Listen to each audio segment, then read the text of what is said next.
So thank you all for coming. I want to thank each and every one of you for caring about fish and having an interest in the future of our fisheries and our rural coastal communities.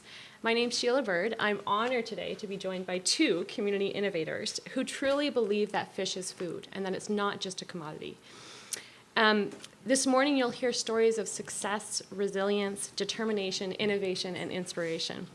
But before we hear from the panelists, I think it's important to set the stage a bit. And what we all likely know and know well, and have certainly experienced firsthand here in Atlantic Canada, is that the fishing industry has historically and culturally been the very backbone of our rural coastal communities. Whether it be scallops in Digby, cod in Newfoundland, or lobster pretty much anywhere in the Maritimes, we are so fiercely proud of our fishing culture and tradition, as we so should be. Fishing has made us who we are, proud, independent, resilient, and often friendly Atlantic Canadians. Today, we catch over 40 different species of fish that measure 698,000 metric tons and worth just under $2 billion of exported value. And of this value, 75% of it comes right back to our independent fishing enterprises and our rural communities. The literature and research on the fishing industry suggests that almost 80% of our communities in Atlantic Canada have some connection to the fisheries, and of those 80, 20% have no other local industry. The industry employs about 30,000 people directly or indirectly, and many of our jobs wouldn't be here without it. Knowing that one of the ground rules for the conference today is to remain positive, I still think it's really important to paint the complete picture of the industry. Fishing and the very faces of our communities have seen some dramatic change over the last 40, 50, 60 years. We've all felt and seen the near collapse of the ground fish industry. We're seeing and just starting to learn about the health of our oceans and our climate. The industry and our communities are also experiencing the commodity curse, where fish isn't treated as food, but as a product tangled into a community-driven buyer's market distribution system. The industry is also challenged by a global trend towards fishery corporatization. The state of fisheries is one of complexity, challenge, and in some cases, real uncertainty, because any loss of community ownership or access to fisheries would devastate our rural coastal communities. We, as Atlantic Canadians, are at a really important juncture in the history of the fishing industry. As the global export market becomes even more lucrative and accessible, as demand for all types of fish continues to grow, and in some cases the catches are at all-time highs. In the lobster industry alone, the catches increased 60% from previous years. So from this place of complexity and challenge, and as we try to understand the many pieces of the puzzle, comes hope and innovation for our communities. We are fortunate today to hear three of those stories. They're stories of innovation, they're stories of challenge, and they're stories of evolution. We have with us Dave Adler, whose work with Off the Hook community-supported fisheries really expands the way in which we look at the challenge of an export-driven global distribution system by shifting the value from commodity to food. Dave's work helps celebrate and recreate our regional networks and relationships not only to each other, but to our fish and food. We also have Dr. Mike Graham, who is our big idea innovator from Newfoundland, who from a need for revitalization after the closure of the fishery has developed a new type of integrated onshore aquaculture and an alternative energy wave-powered water pumping system that he'll dazzle us all with, I'm sure. No pressure. We unfortunately, Mr. Alan Newell, who's a shrimp fisher for 20 years, was unfortunate. His truck broke down this morning, so he's not able to join us. But Dave and I are going to. We have his presentation, and we'll show it to you. We also have a wonderful video that he's made because he is an amateur videographer. So we have a video we'll show of Alan's as well. I'll speak briefly on my experience researching and discussing our community sustainability in relation to the economic and social fabric of the lobster industry. And we'll have a few questions for discussion. We'll have some chance for discussion and questions from you. So without further ado, Dave? Sure. Take it away. Thanks, Sheila. I think I'm going to stand because I tend to move around. And it's a small enough room, I don't think the mic matters. Those are my assumptions. And I'll just keep you on your toes. Okay, so my name's Dave, and I work at the Ecology Action Center in Halifax. And one of the things that I do there is manage Off the Hook, which is a community-supported fishery, which is a cooperative that was started by bottom hook and line fishermen from the Digby area, so just up the road from here. First off, are there any commercial fishermen or fishing families in the audience?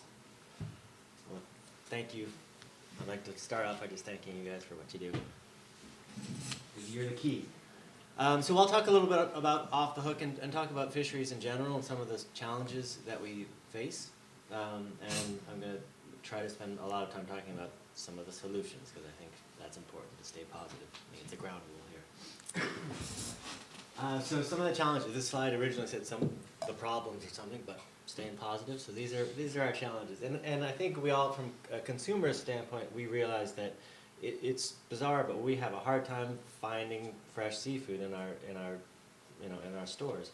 And for whatever reason, the reality is most of our seafood is exported, and that puts us as consumers out, and it really squeezes and puts our coastal communities out of business. Is what's happening.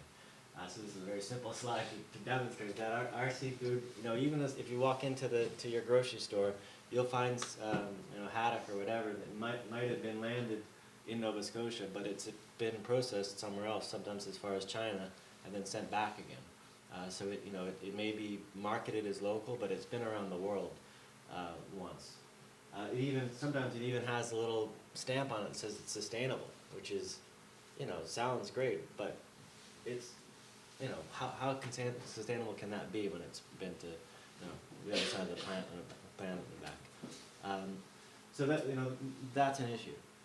We also have a strange relationship with Boston and the New England market. So what happens to our seafood?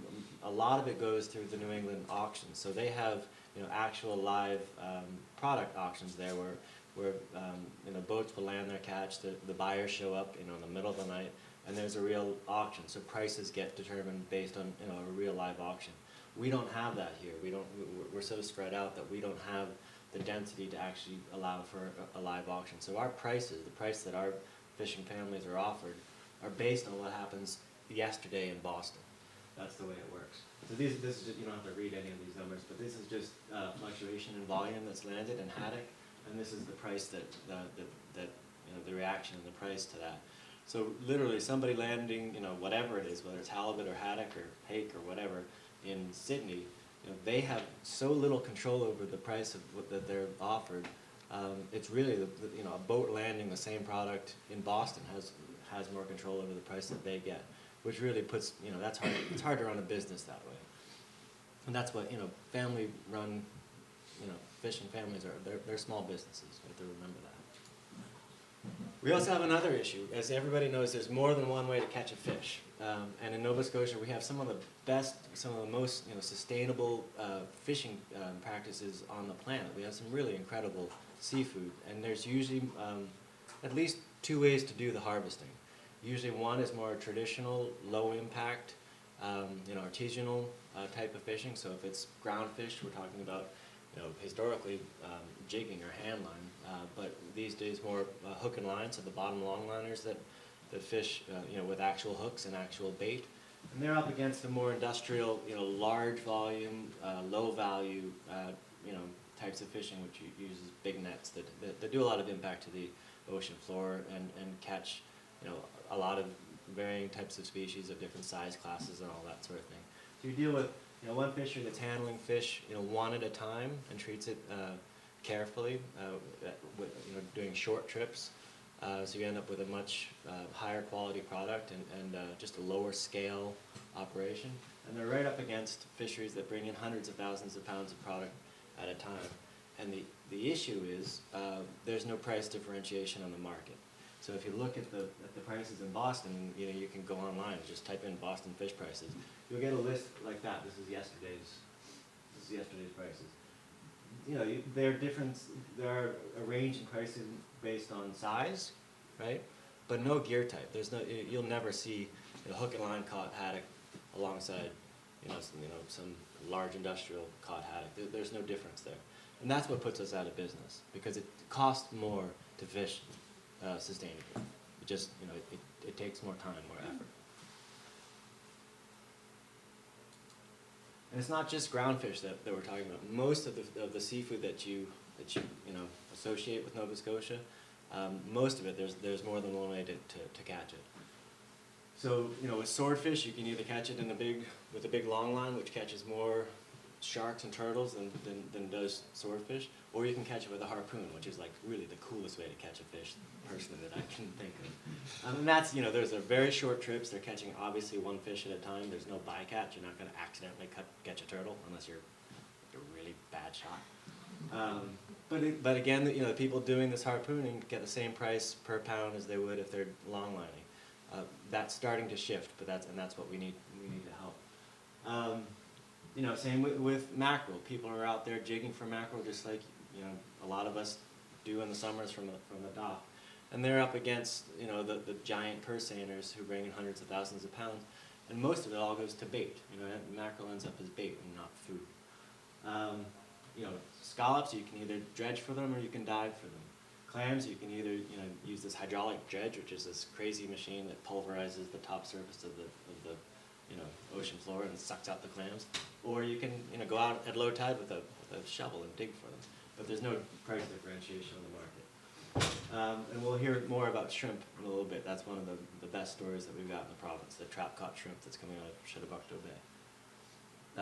But the issue with all of these is once it gets to the market and once the prices get figured out, there's no difference. So the Sheila Bay trap-caught shrimp story is a really interesting one. These people and Alan's father Mike really invented a way of catching shrimp using traps, using modified lobster traps, which is an incredibly sustainable way to do it. There's no impact with the ocean floor. They're really short trips. Like these guys are back at the dock by 10 o'clock in the morning, like super short trips.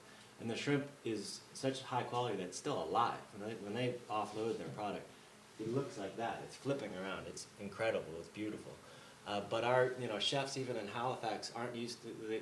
Rarely have they ever seen the product. They don't even know that we have shrimp, because it all ends up like this. So it ends up, and it's hard to see, but you know the little tiny salad shrimps that you find.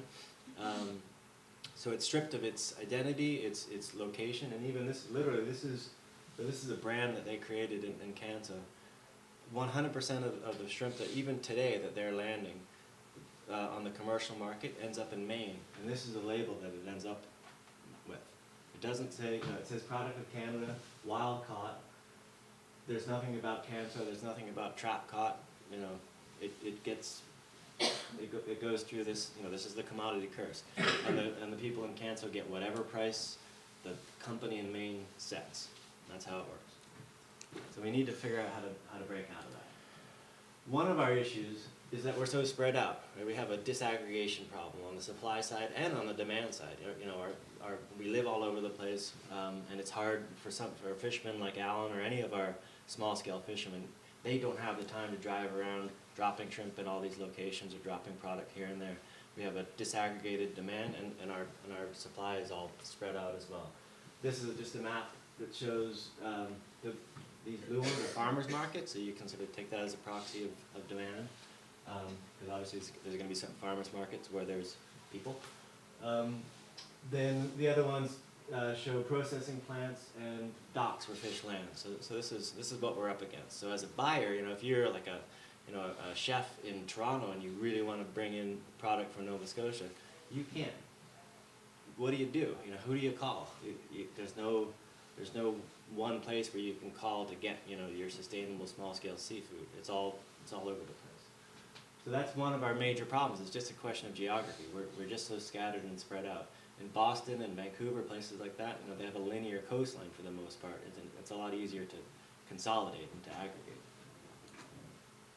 So one of the solutions that the Ecology Action Center and the fishermen from Digby figured out or have been trying out is this community supported fishery model, which is a very straightforward way to realign the supply chain and make it into a value chain.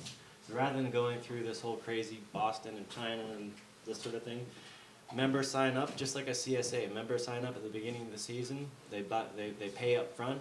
The fishermen go fishing. It goes to a local plant to get cut, and then it gets delivered to a farmer's market. It's a very simple way to do it, but what it does is creates a connection between the people who eat fish and the people who catch it. So from the consumers, obviously, they benefit. But the fishermen, what they get to do is they set the price. You know, they know what their expenses are. They know what they need to make a living. So they all of a sudden are price setters and not price takers, which really is what we need to have.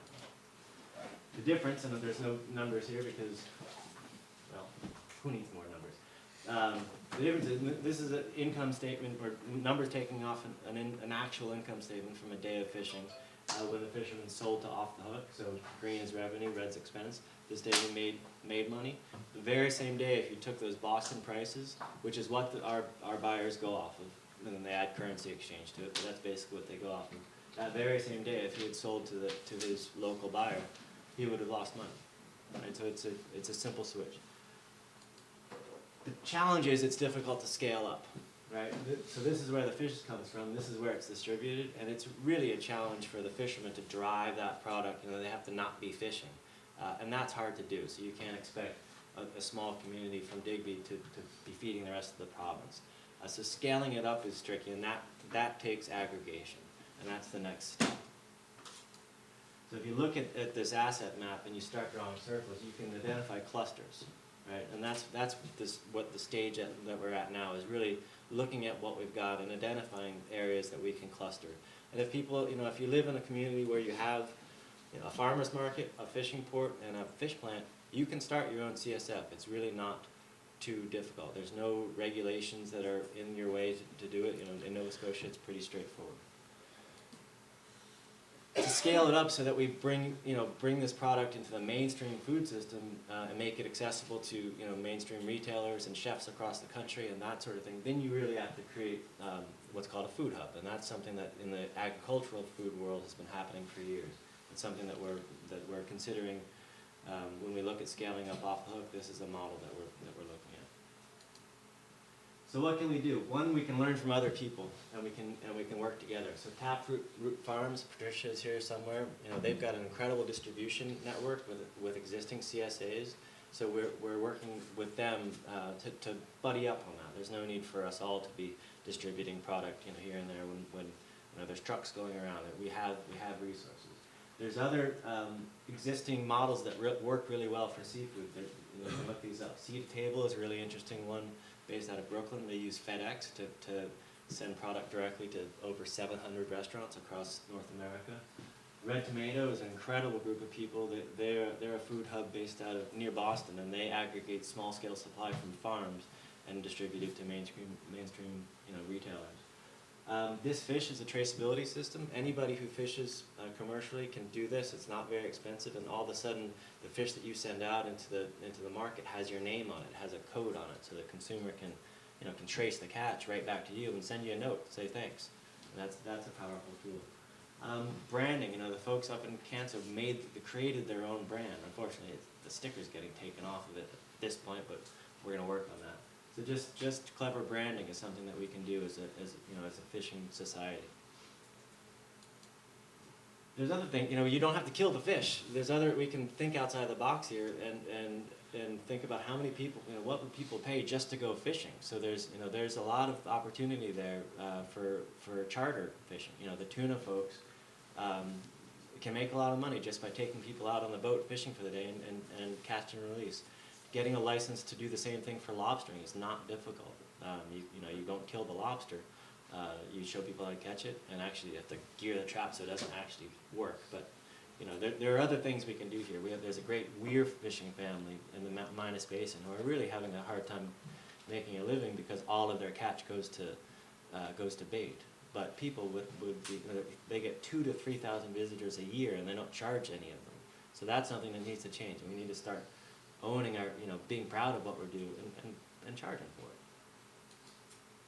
So what can you do? And then these are basic things. You know, it starts with asking. When you buy fish, ask. You know, where is it from? Who caught it? How was it caught? Where was it processed? And if you're in a big grocery store, they probably won't know. But the more of us who ask those questions, sooner or later, the manager's going to hear about it. And they've started to shift their procurement policy based on consumer demand. So that's our job. We have to ask. Even if my son, he's 9. When we go to the store, the first thing he does, he goes to the seafood counter and asks these questions. They see him coming and run, but that's what he does. Reevaluate the value of seafood. So don't, if you buy your seafood from the side of the road from someone in a truck, which is a great way to get your seafood, don't question the price. It's fair. To pay what they're asking. Broaden your seafood choices. Don't just eat haddock. There's lots, when people go out to fish to catch haddock, they catch other things too. And it doesn't serve the environment well or our fishing families well to only eat one thing. So broaden your seafood choices.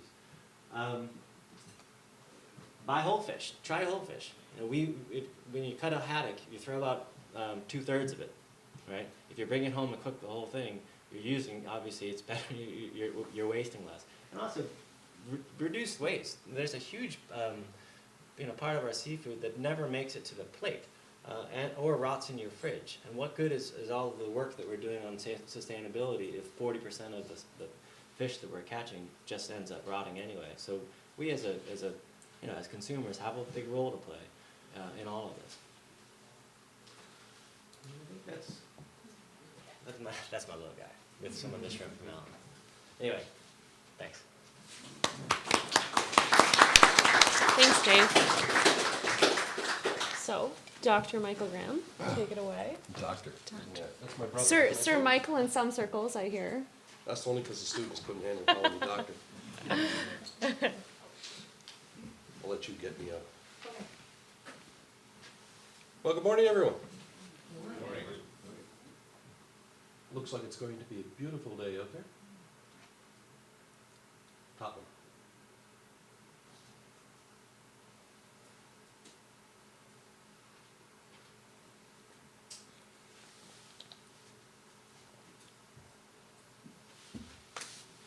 There, finally. I'm going to talk a little bit about a research project that we've got on the go in southern Newfoundland, and it has a subtitle. You can read the title up there, but it's kind of an exercise in positive thinking too. So I came up with a subtitle for it: "Mining Hidden Gems, Raising Ugly Ducklings, and Riding the White Elephant." It's really a story about taking challenges and trying to turn them into opportunities. So it's a bit of a theme that runs through what I'm going to talk about. Just to give you an idea where I'm talking about, I live here in Burin. I work at the Burin campus of College of the North Atlantic. That's the public college in Newfoundland, like NSCC here. There's 17 campuses. We're at one of them. Our research station's right here on the bottom of the Burin Peninsula. So if you got in a rowboat and headed south, you'd hit French Guiana. We've got about 3,500 kilometers of open ocean in front of us. It's a pretty rough spot. And just to put it in context, yes, it's going to run. That is the village of St. Brides, which is in the next peninsula over, in 1985. That's what fishing looked like in Newfoundland. That vision was repeated in every community along the coast, and it was going on for 400 years. That's 1985. Oops, I'm going to click over here. That's Lord's Cove in 2010. Fish plant hasn't operated for about 15 years. You can see what condition it's in. And that has been repeated in every community along the south coast of Newfoundland. At least every community that couldn't handle larger boats. Because there was a shift in fishing to 45 footers and so on, and you could go further offshore and go after shrimp and crab and so on. But the inshore fishery died. Ports that were reliant on the inshore fishery and geared up for that stopped. So that left a lot of us dressed up for work, staring off out to sea and figuring, what the heck can we do about this? Because it's those communities didn't have anything else. Aquaculture is an obvious answer, and the Conagra Peninsula in Newfoundland is doing a booming business. Communities have been saved with aquaculture. But there's buts. First one is places like Lord's Cove were established where they are because they were a short row or sail in the day that they were built to the fishing grounds. The size of the port didn't matter because they pulled the boats up every night. They haven't got a site for doing traditional aquaculture. You can't do sea-based aquaculture in that place. It's too rough. The temperature's not right. The depth's not right. They're not in the bottom of a fjord, which is where most of the aquaculture takes place. So us in our naivete said, so go on land. There's a lot of butt people around, and the butt said, but it costs too much to pump the water. And we said, so find an inexpensive way to move water. How about using waves? Now that sounds simple. Turned out that it's so far been 10 years of work and we're not there yet. But anyway, we'll get to that. They said, yeah, okay, assuming you can do that, When you go on land, all of that fish poo and uneaten feed and whatever other waste is coming in the water is coming out in a pipe. It becomes a point source of organic pollution. You can't be dumping, we're not going to let you dump a sewer pipe in the harbor. Now, they didn't actually, the folks in Lord's Cove didn't say that to us. But if you're going to try and grow 1 million fish, you can expect that sewer pipe to be pretty thick with sludge. And you know you've got to do something about it. It's not enough just to put the fish in tanks, throw feed at them, take them out when they're full grown, ignore what's going out in the water. You have to plan the farm with that organic pollution control. So our response to that was, okay, you got a lot of poo, how about turning poo into profit? Can you find a way to actually make use of that material? And let's face it, in the real world, out in the environment, things eat it. Can you find something that eats it that you can make money off of? And we think we did. So we're looking at what's called cascaded multi-trophic aquaculture. Bunch of different species that eat different things. One eats the waste from another. And in the process, you grow a whole bunch of species and clean the water. And the latest one we've heard is, oh, well, if you're putting all that capital into land-based aquaculture, you've got a problem in that you're not going to get maximum growth in the winter time because you're just pumping water in and letting it go through and it's going to get real cold. You need to heat the water. That's energetically prohibitive. Well, even after everything eats it, there's still some sediment left behind. So what we're looking at now is collecting that sediment, running it through an anaerobic digester, producing methane, using the methane to heat the water. Cool, isn't it? Now, one thing you have to remember, this is taken from our surveillance video on the building. It is the North Atlantic. That's why you can't do aquaculture there. But it also means whatever you do has to be able to stand up to that. Doesn't happen all the time. That was the second day of spring this year. We get storms like that once a week from February through to March, end of March. We get them again in August and September when hurricane season starts. The rest of the time it's not too bad. But that is a challenge. So far we've seen, the hidden gem in the poo, the white elephant on the wharf, which was the fish plant, and here's a ugly duckling, the weather. Oh.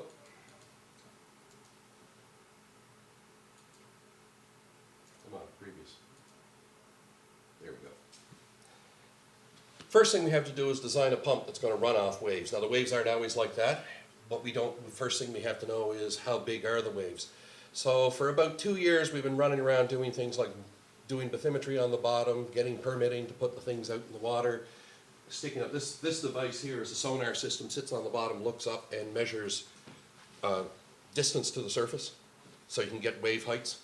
And then you do a whole bunch of mathematical analysis on the frequency of waves and which waves are the most common and everything else. Once you've got all of that, you come up with a design, then you have to do some engineering on it. This picture is some non-functional models that we put in tanks and made them bounce around with waves to see what shape we wanted to have the thing.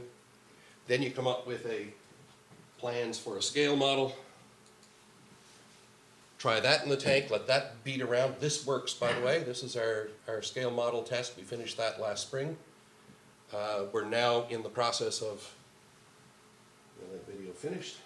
Oops, I keep clicking on the video. We're just got the final blueprints for the full scale model. I'll give you an idea of scale. This pump is the equivalent of about 3 horsepower in terms of putting water out, but it has to survive those storms that we just saw. So this is half the base being built right here. So it's the base is 12 feet square. The tower in the center is 6 feet square. That's 12 feet high. Weighs 9 tons.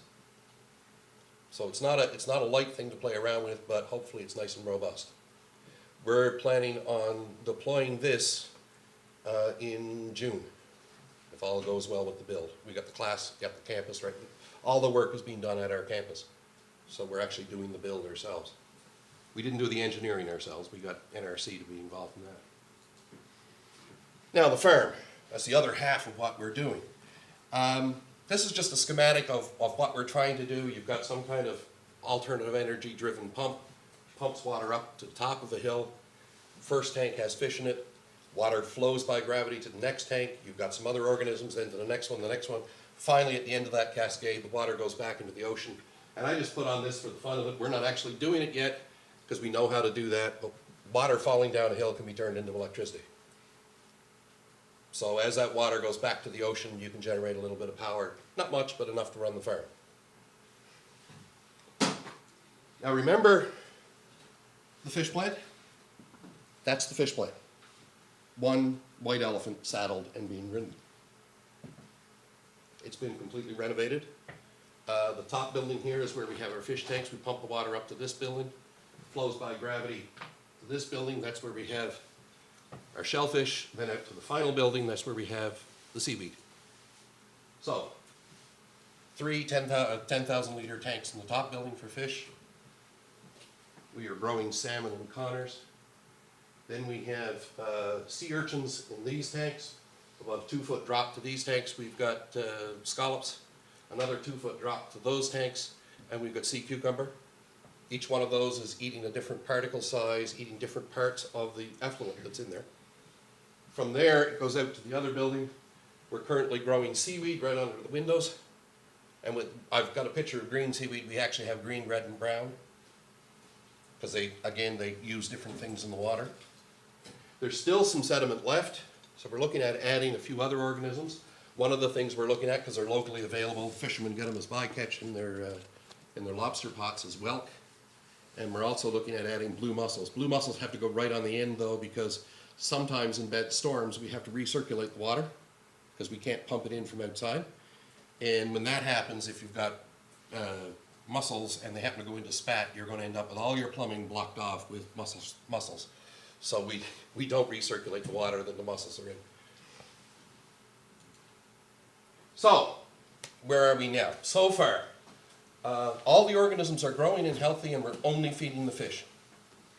So we were able to grow all those organisms we have. They're surviving. We've gone through 2 years now. They've grown. I'm not saying it's economical. That still needs to be done. But we can do it biologically. We do have some water flow problems. We obviously filter the water when it comes in to make sure that we're not getting things we don't want. Not microscopically, but down a bit. They get clogged in storms because all the seaweed. So it's not fun being in Lord's Cove in a winter storm, in a blizzard, going out every 15 minutes to change the filters, let me tell you. That's a problem. And it's one we're trying to find a way around. We also get ocean temperature extremes. In March, the temperature gets down to about minus 0.8 degrees. That's enough to kill the salmon. And in summer, it gets quite warm. We need to find ways to change that temperature or survive through it. So we're working on a few things to do that.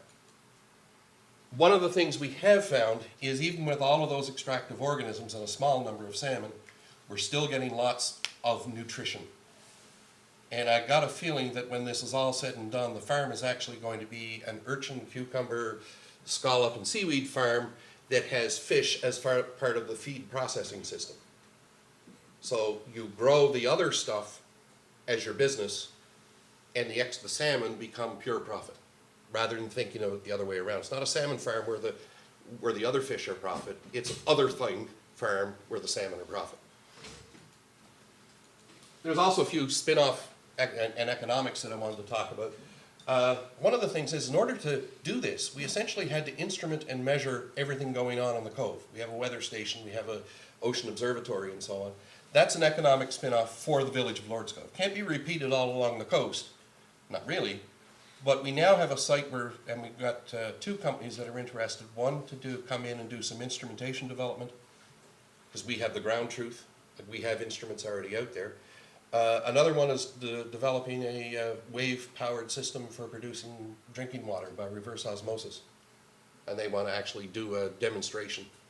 And we have the licensed sites and stuff. So science as a business for the small community is what's going on there. We also have a land-based aquaculture research facility. Once we're finished with this project and it goes commercial, it's going to be a lot bigger. Those tanks and the setup we have can start looking into, I don't know, green crab. Can you induce green crab to molt so you can sell them any time of the year, as an example.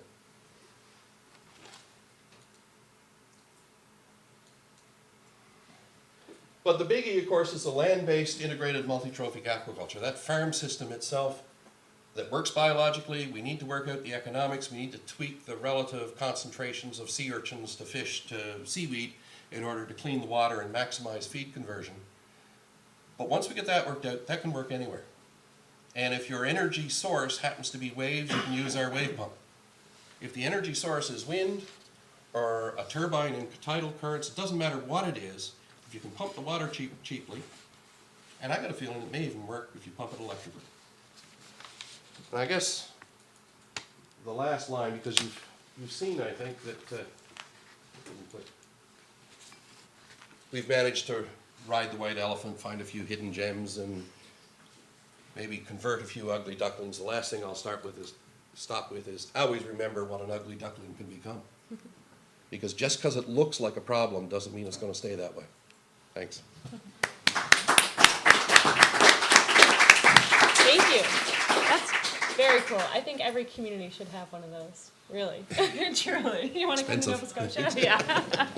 I think we'll just we'll show Alan's video and his presentation next. So his is a mule. Nope. Oh, the here.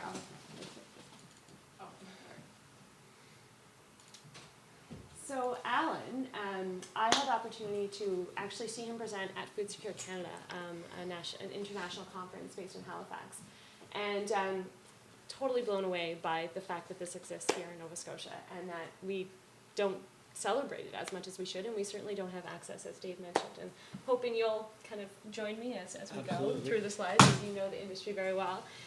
So the industry was started by Alan's father, Michael, who really wanted to, he had a vision. He had a vision to make an industry that was sustainable, and that a method that local fishermen could actually adapt, so local lobster fishermen. So he modified the lobster trap to make it a shrimp trap. And he modified the vessels, the lobster vessel, lobster boat, to make it something that lobster fishermen can easily do. So the gear was modified, the boat was modified, and what happened in terms of the history of was in the early 90s, Michael Newell started a proposal. He applied for exploratory funding and to see if there was enough shrimp out there to actually warrant this industry. In 1993, he was granted permission, and by 1998, there was 5 permanent licenses and another 3 granted in 2002. So I believe there's 8 licenses in total that employ 25 to 30 people in the industry in Shedebucto Bay, or Canso in Shedebucto Bay. And they're still fishing today, and I'm sure Alan will be out tomorrow if his truck works again. The next slide, look at the location, sustainability, quality of product, and the market structure. So I'm not too familiar with the location, but I know it is Shedebucto Bay, which is just in between kind of Cape Breton and mainland, right outside of Canso. And it's ice-free harbor that's actually protected from a lot of the colder winds, and is inshore. It was what's considered the inshore fishing. So offshore vessels, anything bigger than 65 feet, do not come into the bay. So it's quite protected. Do you think? Yeah, it's right. They're right in Canso. That's where they are. And I think, as you mentioned earlier, about what's interesting, and this speaks to the sustainability of the industry, is. And you'll see 31A is the location, so it's quite a small area, but right in that inshore bay. And speaking to the sustainability, and Dave spoke to this earlier, is that they actually only go 2 miles off the shore, so it's about a 10-minute steam. And because of that, obviously their carbon footprint is, I think it's 1/5 less than a typical fish industry. So they only go 2 miles off, 10 minutes, save a lot of gas, save a lot of fuel. And in terms of sustainability, they're also ranked a Sea Choice Best, yeah, I think, and have the certification. Is there anything else you want to mention about the sustainability of the product? Well, if you look at the alternative to catching shrimp, that's where the real lesson is there. All of the other shrimp is caught by, by dragging a net on the ocean floor. So they've got very little bycatch. It's just, it's an incredible product itself. And it doesn't disrupt any of the bottom of the ocean floor. Yeah, absolutely. There's also a limit. They have a quota because of these 8 licenses. They have a certain quota to catch, and so because of that, it obviously sustains the industry of how how much they can catch. So again, the trap itself, as Dave mentioned, is designed so it doesn't catch any of the bycatch. And so snow crabs and things like that do not get into the trap. So the quality of the product, I know I can attest, I'm sure others can attest to how delicious the shrimp are. But it's only one of 2 spots in Nova Scotia that actually do inshore, right? Am I right? 1 of 2? That's what Alan had. Inshore Yeah. fishing? There used to be a small fishery in St. Margaret's Bay doing the same thing, but I think really the Canso folks are the only ones left. So it's quite rare, I think. And to get your hands on it is also, but that's one of the issues we'll talk about in a minute. Yeah. So, and as I mentioned, it's a certified product. So name recognition is something that's, I think, really important, and Dave spoke about this a little bit. We probably recognize the names like beef DB scallops, PI potatoes, bubblegum shrimp, and Halifax donair. But how many before Dave mentioned it have heard of Shuttebuckto Bay trap-caught shrimp? A few? Good, that's good. A lot haven't in Nova Scotia, and even further afield, right? So I think that name recognition, they've been around for 20 years, my understanding is. And so it's really important to get that name out there and to have that brand. And that's been something that I think Alan has worked tirelessly, and you at Off the Hook have worked tirelessly to do. We have. Or trying. Trying. Trying. Yeah. And the market, again, getting out there and developing the market and developing the distribution system. They need to do marketing of the product and have the regional distribution system for their product. The price, just like many, as Dave spoke about, many of our fisheries, is not dictated by the producer or harvester. It's predicted by the buyer at the wharf, and it's really sold as a commodity. His shrimp are mixed in with everybody else's shrimp. So even though the quality of the product is something of higher quality, and because of how his trap methods, it's actually right at the wharf. Both the boats come in and the shrimp is all mixed together, is it not? By the time it gets to the market, yeah, that's what happens. So some of the issues, that's certainly one. So I can just shed a little bit more light. So we've been working with these folks for a while and trying to, working on the branding itself, but also trying to work on some of the, the value chain part and the price discovery bit. And what 10 years ago they were getting like 45 cents a pound for this product, which is the same price the dragger's getting, exact same price. And the reason is because it literally, just gets all thrown on the same truck and whatever. They have no leverage. They've got no power. So what it requires is a processor who's willing, because it has to, the law, you have to go through a licensed plant. So you need a processor who's willing to do that separation, and some way to get it to the market. The parts of the market that really care. And really, for us, a key was bringing chefs, local chefs in Halifax, into the whole thing. Halifax and Toronto as well. We were shipping a lot of shrimp to Toronto for a while, just to get it in the hands of chefs, in whole form, rather than just these frozen little bits of shrimp. And it was interesting because especially in Halifax, the guys from Canso would drive down and I'd literally meet them in the airport, parking lot, and we'd do this kind of sketchy, weighing shrimp and right next to the Clearwater truck. It was kind of funny. We'd ship a lot of it off to Toronto to chefs we know in Toronto, and the rest, we'd bring to Halifax and just deliver to the restaurants, and not because we didn't know the chefs didn't know what the value of the product was, because they had never served it, so they didn't even know what to put it, what the price should be on the menu, anything like that. So we just kind of guessed, and I didn't even give them a price to start. I said, you tell me, what do you think? It was a reverse, bargaining, but we guessed at $3 wholesale. We thought $3 wholesale, and the fishermen got $1.50, which was way better than the 45 cents they were getting. But I said, try it out. You let me know what can you what price can you pay and still make your margins and make sure it's all fair, and you tell me. So they came back, a group of chefs, and came back and said, how about $4? $3 maybe, but $4, we can live with that. So we were able to go back to the fishermen and say, okay, $2, and the price just went up. So we went from 45 cents to $2 a pound to the fishermen, just by, you know, not killing the shrimp and just bringing them to town and letting people, you know, that's what it takes, is sort of honest talk, like what's the actual value of the product. So we were able, just a few weeks ago, we were able to do a little sale through Off the Hook, where we sold about 700 pounds of fish online in less than 24 hours, and I only got $3 a pound for that.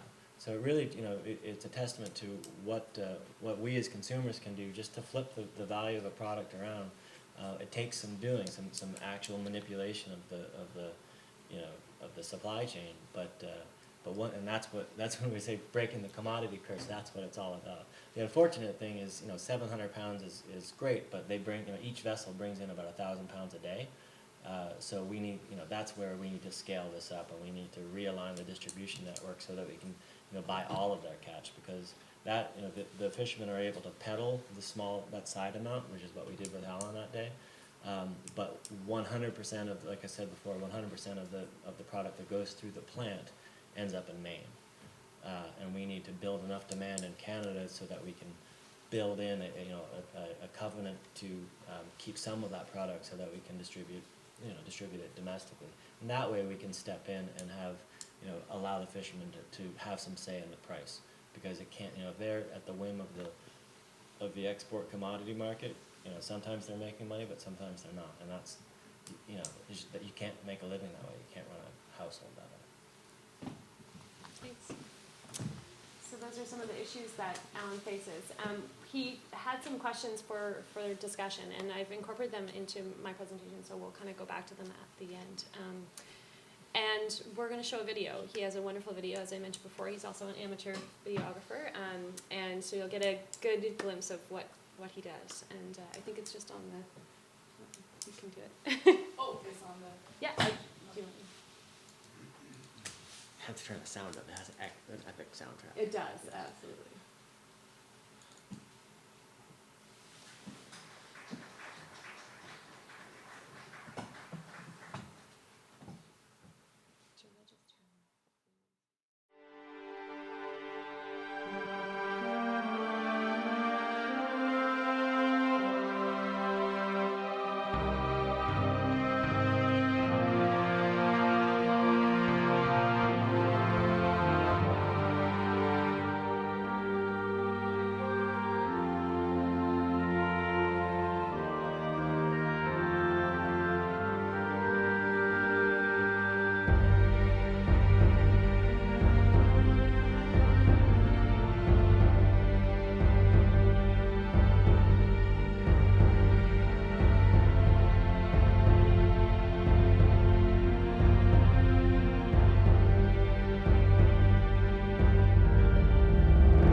Golden home.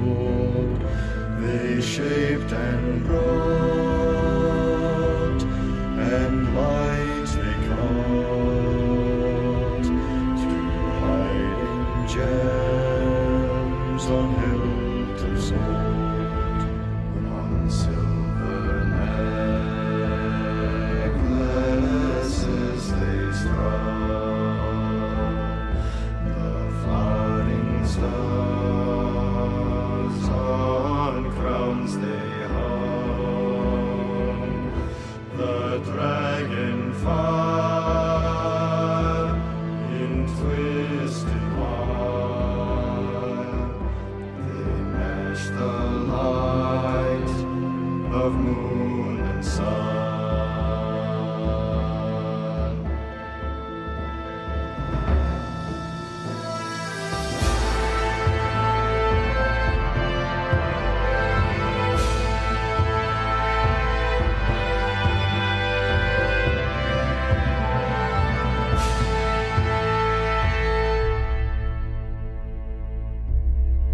Far over the misty mountains cold, to dungeons deep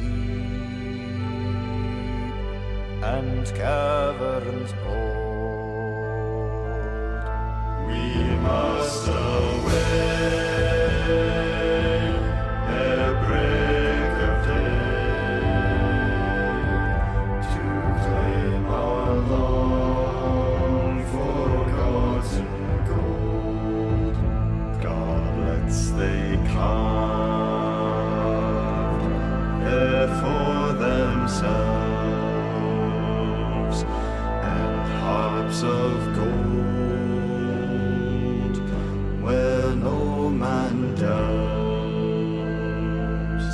There lay they long, and many a song was sung unheard by men or else.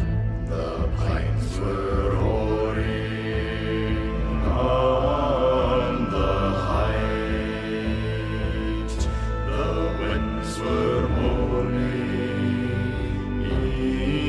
in the night, the fire was red, its flamely spread, the trees like torches blazed with light, the bells were ringing in the day, and men looked up with faces pale. The dragons are more fierce than fire. They know their towers and houses frail.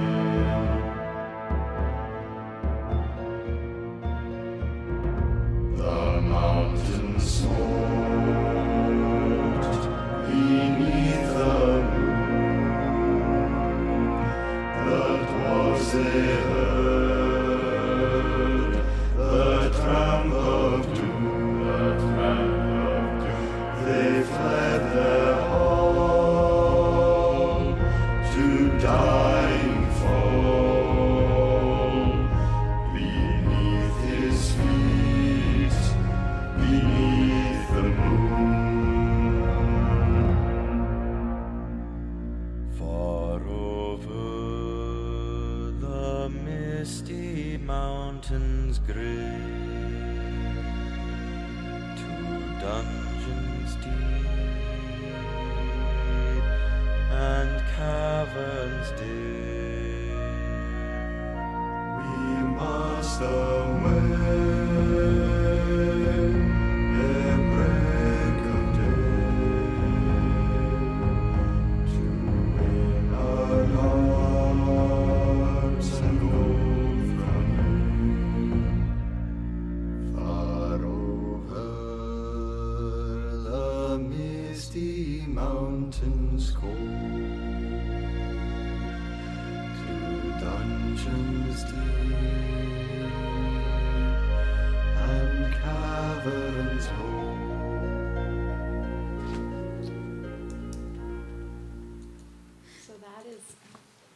what Alan Newell does. Yeah. I love that the last slide shows it minus 30 degrees, right up in the corner. Oh, it makes you shiver, that's for sure. So I just want to finish off by talking a little bit about the lobster industry.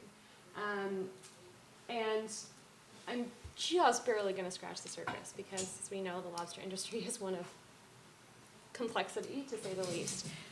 But it is actually one of our most important fisheries in Atlantic Canada. It's a $1 billion industry, and it accounts for 55% of the entire global supply. Our communities really wouldn't be here without it, but we're at an incredibly important juncture because the catch has been phenomenal. In the last few years, it's increased 60%, and our markets are growing. To China alone, exports have grown 400%. So we're at a place where we need to start planning for the future. We need to start thinking about the sustainability of the industry and the growth of the industry as well. And as communities, we need to be part of that conversation. I think that's pretty important. And reliance on a single species is incredibly dangerous, right? So incorporating the other fisheries like groundfish and shrimp into it, and aquaculture into the picture, would make our communities incredibly sustainable. When we rely on one single species, a decrease in the catch or a drop in the price or any type of environmental damage could really alter our whole entire, the face of our communities and the industry. So we have to think about planning now that we're not necessarily in crisis in the industry. We have to think about how can we plan for this growth. Over the last few months, January, February, March, I had the opportunity to tour the province with a research video that was done that painted a very realistic picture from industry professionals, from harvesters, from the gamut, really, government officials, about the lobster industry. And I had the opportunity to visit many communities in Nova Scotia and have discussions, show the film, and have discussions around the industry and what they felt was important. Most of what they said was not anything new. In fact, it was things that the industry themselves and government are saying already. But what's important is that the community members that came decided this is something really important, and we need to understand the industry and what it means for us as community members. So they thought, we need to celebrate lobster. We need to celebrate it as a food. We need to eat it more regularly. It's a healthy, wild, fresh, gorgeous food. And we need to have better access to it. So again, those regional distribution networks that Dave talked about that have been an issue for Alan as well. We also need to market our lobster. We need to brand it as Canadian and actually put that stamp on it. Market across Canada, but beyond as well. Export is still important, will always be important for the industry. But let's think about how we can export it across Canada. Like farming, we need succession plans in place. For younger people, it's incredibly expensive industry. My neighbor sold his license for $1 million just last year. It's an incredibly expensive industry to get into. So we need succession plans in place as our population of fishers is aging. And we certainly need our regulations like the fleet owner-operated separation policy to remain intact and to prohibit corporations from owning the industry as happened in other areas. And we also need better organization within the industry, and I'll talk a little bit more about that. I have the video and the full report, so if anybody's interested at any point, I can talk a little bit more about that. But I did want to highlight some really neat ideas that are happening, and these are just some examples. I mean, there's things happening all across the world in the lobster industry that are community-minded, that are big, huge ideas, that have really helped communities to take part and have ownership with the industry. And adapt to the changes that have happened. So here are a couple examples from right here in Nova Scotia. One is Lewisburg Seafoods. That's been around since 1984 as a family business. And they're really about how do we adapt to the changes in the industry. So they've created a massive state-of-the-art holding facility, which allows them to hold product and ship further afield and ship to more lucrative markets. And they've also focused on value-added and developed an award-winning value-added line of products. They're also looking at trying to get more young people into the industry through their various industries and various companies. Hall's Harbor Lobster Pound, a restaurant up the valley here. I hope many of you have had the opportunity to have a memorable night there enjoying a lobster, because what they've done is they've created a destination, not just for tourists, but for locals alike to come and actually experience and demystify lobsters. So see the process, see the live lobster, cook the lobster, and enjoy it together in the company of good friends.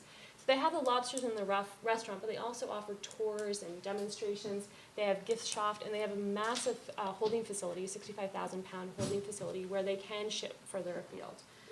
So they're a great example of a destination, a small community, small fishing community coming together to create a destination. And a few from away.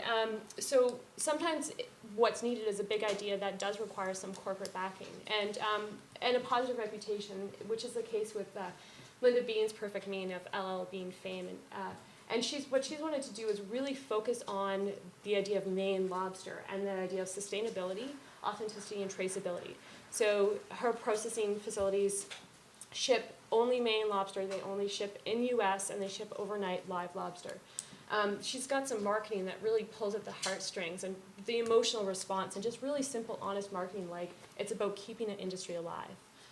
Eat more lobster, it's good for you and it's good for Maine. Simple as that. And she's also developed a huge value-added line, which includes things like lobster's mac and cheese and lobster bisque and chowder and pasta, and believe it or not, something called lobster stickles, which is a lobster marinated tail on a stick.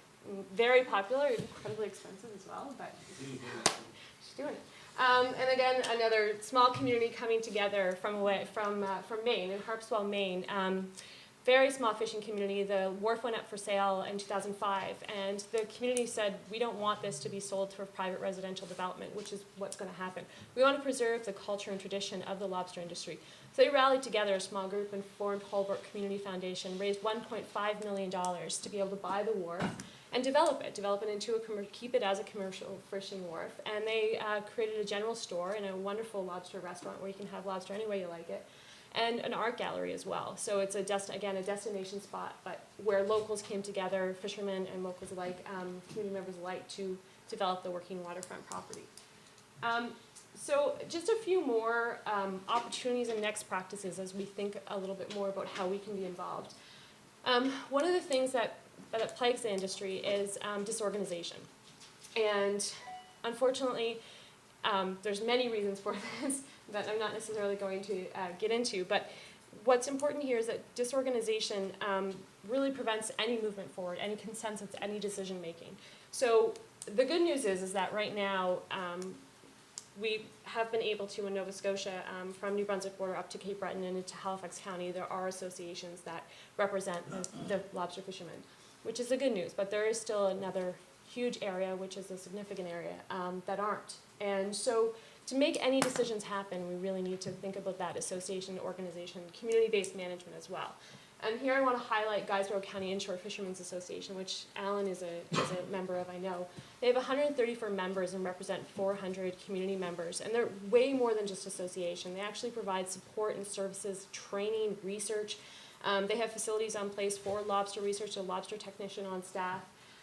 They represent their fishermen on, I think it's 35 regional, national, international boards and committees. And they're really the collective voice for the industry. So they're a wonderful example of and they've been around for a long time. Another point I want to make is just that the Maritime Lobster Panel produced a report in November 2013. It's a large report, but what's really important here is that there are some recommendations that really speak to community. And it's about things like access, things like value-added products, things like organization, things like keeping those regulations and really advocating for those regulations like fleet owner-operator separation policy. And I want to end by an example of Everything Lobster Society, which is my neck of the, I can't say what, neck of the ocean, I guess, in Barrington, where we have the lobster capital of Canada. And a group of community members came together to say, we want to celebrate this. We want to build community. We want to celebrate lobster. What can we do? So they started to create awareness campaigns and talk to people in their community. And they had community fundraisers. And they're writing a book right now to preserve the culture and history and traditions of the industry. And they've developed, their ultimate goal is this Lobster Center of Excellence, which would be a leading example of best practices and research for the industry, but also for tourists, which they would have restaurant and demos and cooking classes and lessons. So it would be informative, educational, and fun, and celebrate lobster. So I think that's important. There's many more examples I could give, but I just want to leave it at that, and thank our panelists for their inspiration and insight. And there are some questions we could be asking, but I'd like to open it up to the group. So, thank you. Yes, The one thing I've not heard mentioned this morning, and it's sort of like the elephant in the room, pardon the cliche, is the federal government. They control the fishery. And how do we control the federal government that's controlling the fishery? Anybody want to take that? And we have this injunction of remaining positive too, right? Which makes it doubly difficult. Okay. We have to have a positive rule, yes. I think you want to say something about it. Well, I want to take that gentleman's statement a little bit further, if I may. We have a country called Canada, 10 provinces, a bunch of territories, we're all equal, right? Yeah, However, federal fisheries has a different set of rules for every province in the bloody country. Matter of fact, they even have special rules for certain places in certain provinces in the country. For example, our rules on PEI are completely different than your rules here in Nova Scotia for the lobster fishery.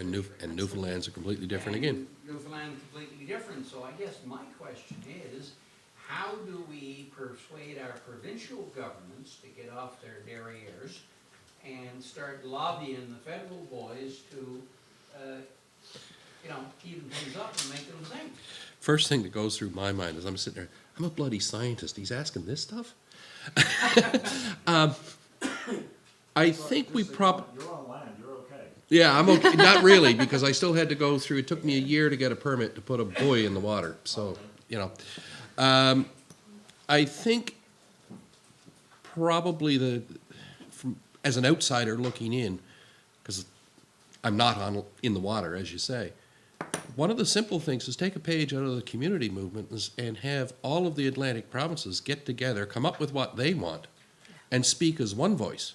Now, how do you accomplish that? That means talking to your MLA, MHA, whatever it's called in your particular jurisdiction. But I don't think we're going to persuade the federal government by having 100 different voices asking for 100 different things. I think it really needs a concerted effort. Yes, I'm kind of a outsider in the sense that I've only been in Nova Scotia for about 10 years now. But in my previous life, I was a legislator in Maine on the Marine Resources Committee, and we did some monumental legislation in the 1990s. We established zones for the lobstermen so that they had some self-government, not in everything, but they were able to govern themselves. We established a licensing system that was inexpensive, non-transferable, so that you couldn't sell your license in the big bucks. It was owner-operated, which meant fishermen had to be on the boat.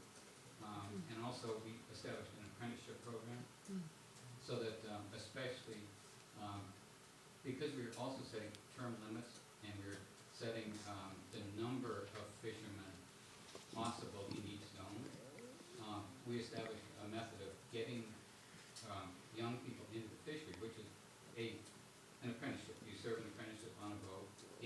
It basically serves the local community, because if you wanted to become an apprentice on a boat and you were living in the community, you knew someone who would let you be an apprentice, and that kept the fisheries local. It allowed anyone outside to come into the apprenticeship program, but it really strengthened the community-based approach to it. And the other thing that's really important is that hopefully tomorrow when we address governance, we'll address that we need to change our system of governance here. And again, I'm giving you an example of Maine. It's a bottom-up system of government. The local communities are the base, and the local municipalities are the base.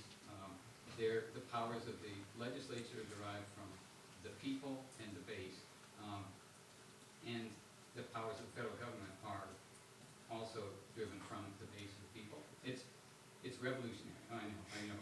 We went through that revolution, but unless you can get to the point where the people have the ability to influence their governments at all levels, and that means a process like in Maine, where the Maine legislature, for instance, any member of the legislature could put a bill in. I could put a bill in, and it would go through a committee process, public hearing.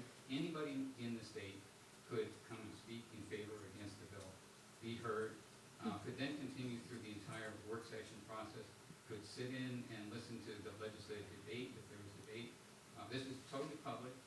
You didn't have to apply for some sort of permission to get information from the government. Everything is printed. You just call and say, I want a copy of this new law. Okay, it arrives in the mail 3 days later. Well, the mails have gone down, they'll make it 10 days later. But basically, we have to look at democracy from the bottom up.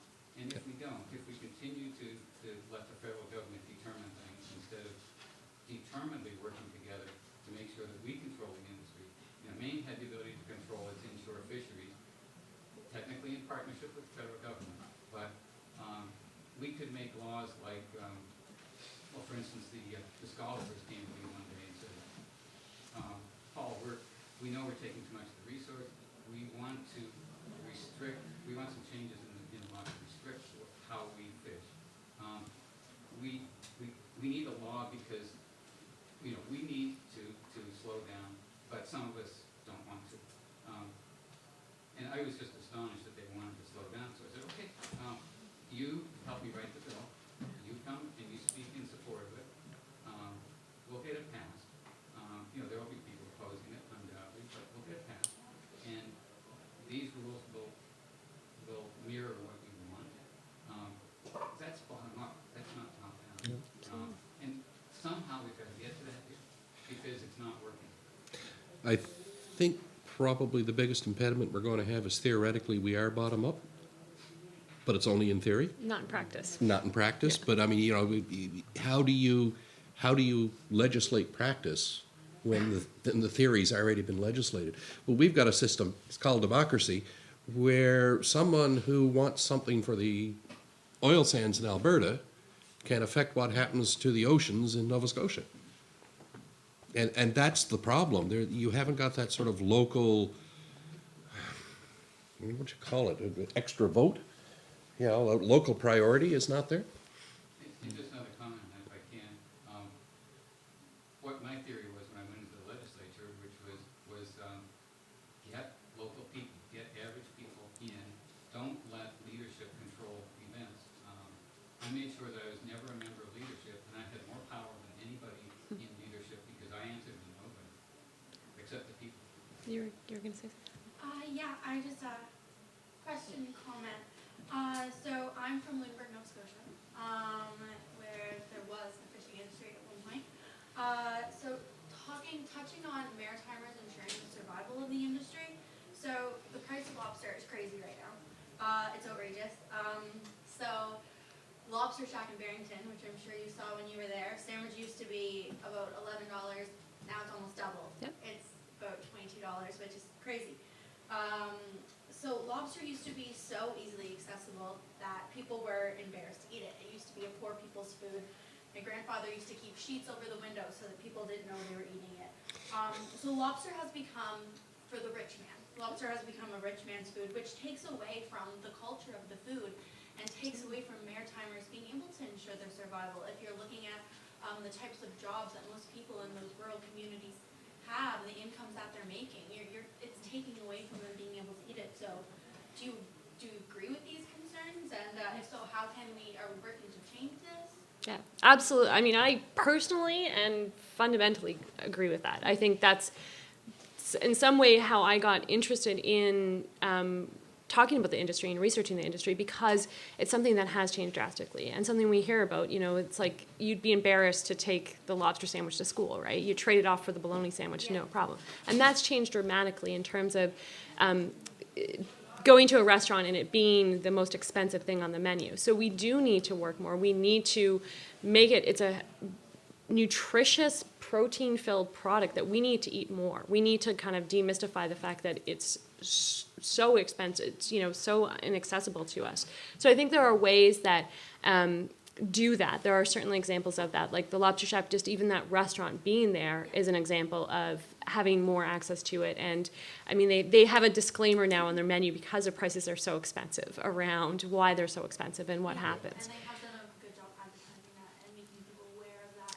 But still, Yeah, yeah. It is a question of being transparent and honest about who's getting paid for what part of that value. That's that we need to make.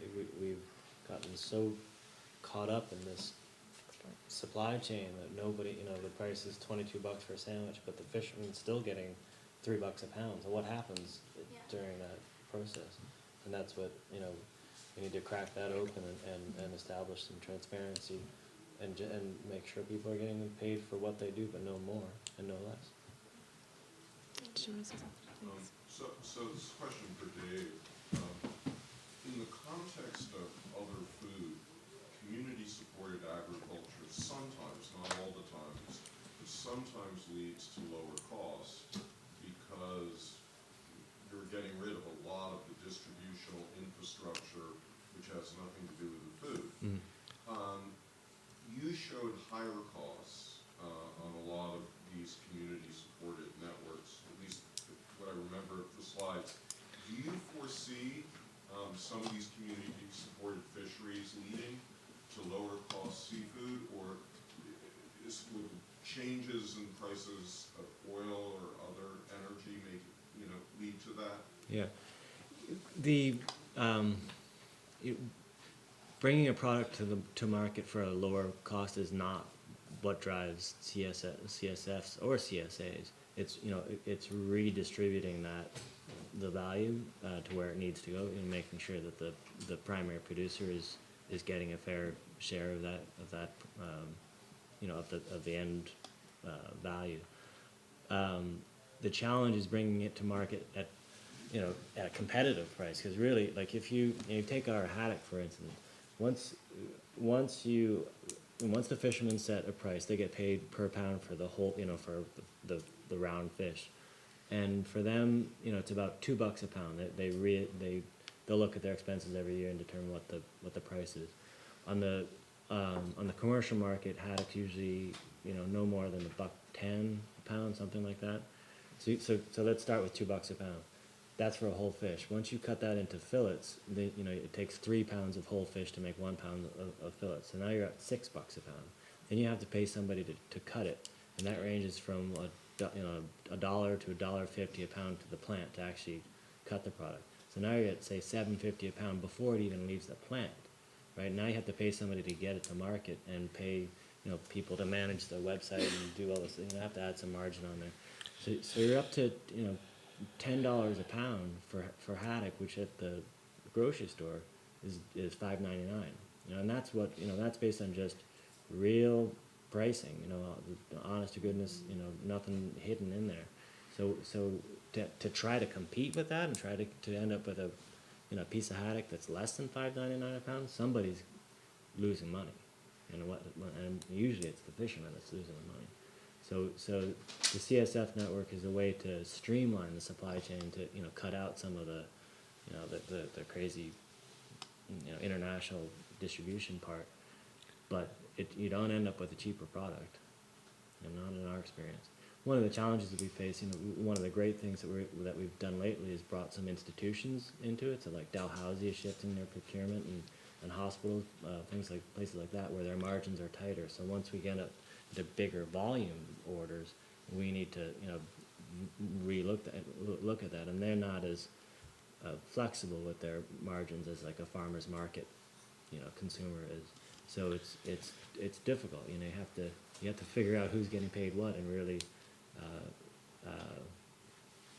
be willing to shift that around in order to compete on the market, but it's not going to be cheaper. I've been a CFA customer for 3 years at Muscatine Harbor. Mm-hmm. And this question about the cost, actually, for the whole fish, I don't notice that much difference. Mm-hmm. Yes, for the fillets, but if you order the whole fish option, it's not that different, and it's fresh, Yeah. which is, it's fresh, as opposed to however long it was on ice before it got to the grocery store. Yeah. But I think this question of paying, what do you pay for things? If you think about what we heard this morning at the plenary, making the new economy works means becoming conscious of a lot of things that we are brought up not to be conscious about, in terms of where do things come from and what are the costs of the way that they were prepared. And it seems to me that in this transitional period, assuming there is one, that people who do have money, so we're not talking about the poor, but people who do have money and have discretion about how they spread the money around, if they're conscious about what they're doing, then they can make sure that the money goes into the local economy or whatever it is. And that's part of the struggle or the challenge, is to get people to think at that, when they're making their various purchases. And that, we're just not brought up to think of that initially, and realizing that every time you do this, it's a moral choice, is a big leap for people. But I love the CFA, so. Well, thanks for And, being part of it. But you also get this, like, oh, the fisherman catches my fish. Right, and Okay. you So- have a connection with it. Occasionally you get a note. It says, it was too rough to go out. So this week there's no fish. Yeah. Okay, it was too rough to go out. I want the guy to kill himself.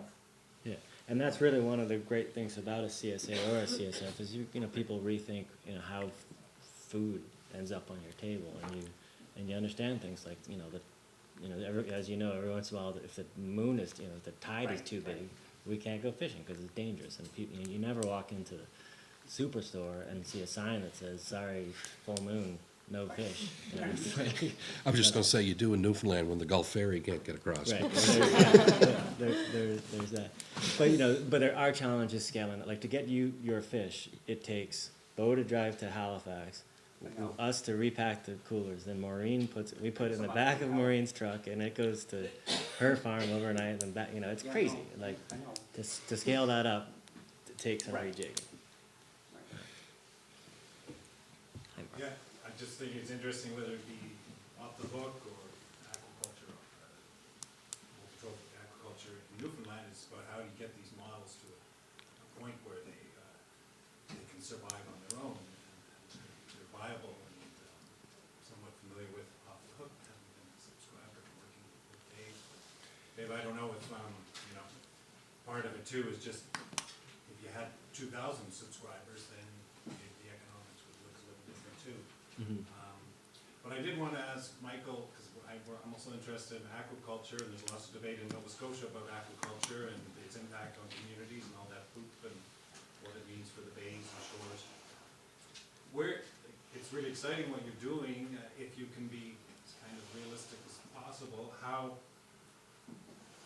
long do you think that will, that system that you're trying to make work there? With How long before it's commercial, you think? Yeah, what's the, There's one set of experiments I think we still need to do. The current project ends in 2016. We're applying for money for another, say, 5 years to try and optimize the feed conversion and the water cleaning so that we got the right population of the different organisms.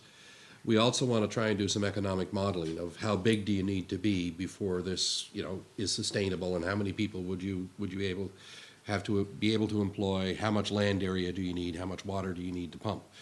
That's the next project. So I would say by the end of, say, 3 years into that project, it should be at a point where investors are lining up to get involved, or you can be pretty sure there's a lot more work to do, right? I wouldn't say to an investor now, boy, give me $1 million, we're ready to go. That would be dishonest. Another 2 or 3 years, I think we'd be at the point where we can start looking for investors who want to take it and run with it. What, will you pump salt water? We are pumping salt water, yeah. And that makes a difference, big difference, in terms of quality of fish, as opposed to fresh water. Well, our intent was originally to move cage aquaculture onshore, so the fish didn't know he wasn't in the ocean. Pump enough water through the tank that as far as the fish is concerned, the water quality is the same as it would have been when it was outside. Turns out that we can do some other things onshore that you can't do with the cage aquaculture, like trap the feces and feed it to something else. But, as far as the fish quality is concerned, it should be the same as what we're getting out of the cage growing, or better. what's the quality of the effluent at the end? Well, again, we're not optimized, but we're hoping to be able to put water out to the ocean that's as clean as what came in or cleaner. What are you getting right Right now, there's still a little bit of sediment coming out in the final tanks. Now, we've got a couple of settling tanks there, but like our seaweed hasn't grown full size yet. We only put that in. It takes a few years. We had to build up the fish and to get a feeding rate high enough that then you could start adding the other organisms. So we're only at the point now where we're adding the final organisms in the chain. But we are still getting some sediment coming out, and we're not feeding at commercial rates yet. So, you know, we're just sort of doing maintenance feeding on the fish. We're not trying to push them the way you would if it was commercial. So yeah, there's still a bit of sediment coming out, but one of the things we're looking at doing is putting a settling tank on at the last of it, and then raising Nereus sandworms, and then selling them to anglers for bait. The sandworms then would eat the rest of the sediment, and then the sediment that's trapped at the end of that, if we don't run it through an anaerobic digester, at least compost it and give it away to the community and say, put it on your gardens, because they're putting seaweed on their gardens now. Where do you get your eggs from? We're buying fish from a hatchery in Newfoundland. All of the other organisms are wild caught, and we're just ranching them for the moment. Like, there isn't a hatchery, for instance, for sea cucumber. What are you gonna do with the seaweed? We had originally thought we'd try using it first for human consumption, then perhaps for feeding the urchins. I don't think we're going to get the quality sufficient for human consumption. So we're looking at now is either feedstock for some of the organisms that are in there, or composting it, using it as feedstock for our anaerobic digester. How close do people live to your system? About 60 feet. I mean, we're on the wharf, there's a house 60 feet away from it, right? I manage a seaweed company, and one of the issues that we have found with people that have harvested seaweed, like around the open pens, is the biofouling, like Yep. we can't even consider putting it out on the market, so is a lot of that eliminated with your system? We haven't looked at the quality yet. I don't imagine it will be. I imagine you're going to have a fair high population of bacteria and fungi and everything growing in the sediments in the upstream tanks. So it's just, you're going to get those epiphytes on the seaweed anyway. But the seaweed for us is a way to remove the dissolved inorganics from the water. It's part of the biofiltration system, not necessarily a product. So if we can turn around and use that as feedstock for our biodigester, then what we're getting out of the seaweed is the methane to provide heat in the winter, or to provide electricity for the farm, not necessarily as feed for anything. And another one of our issues is the chemicals used for the sea lice, because seaweeds absorb everything, I mean, they just do. And that's one of the things, like with the new legislation where they will allow all these to be put in the open pens, that, not just our industry, I mean, lobster and everything, it's terrifying, but the reaction seems to be a deer caught in the headlights kind of thing. Everyone is just frozen, it seems. You may have some better groups here in Nova Scotia. You notice I got two crossed fingers. We've had salmon in the tanks now for 3 years. We have yet to have any disease problem, not the one. We are also growing connors because DFO, the lab in St. John's, was doing some studies on using connors as wrasse to eat the sea lice off of salmon. And they were getting rid of their research had finished, and their animal care ethics board said you have to get rid of them, either give them away or destroy them. So they had 200 connors. We said, we'll take them. And I'm not hoping we get sea lice, but if we ever do, I want to try that just to see how effective it is, because we've got the connor sitting there anyway. And the advantage of having the two species of fish, you got two types of feed that are going in, two types of feces that are coming out, so you got a better balanced diet for the downstream organisms, right? So it's almost lunchtime, 12:30. I'm hoping we're having fish, but I didn't have anything to do with Tuna menu. sandwiches, yeah. Was there anything else you wanted to leave? Well, thank you for coming. I want to say one last thing, and it's a combination of taking these ideas and taking them back to our community and being inspired them. So if it's aquaculture, if it's CSF. But it's also about feeling like we have a collective voice, and we do have a collective voice, and I think that's what's really important, is that we have a collective voice to talk to our politicians and talk to other people in our community to make change and to be part of the change that's necessary for our fishing industries. Because I really truly believe that a healthy, prosperous fishing community is absolutely vital to the economic and social well-being of and our future. So thank you, everybody, for coming. Have a great lunch. The takes are used.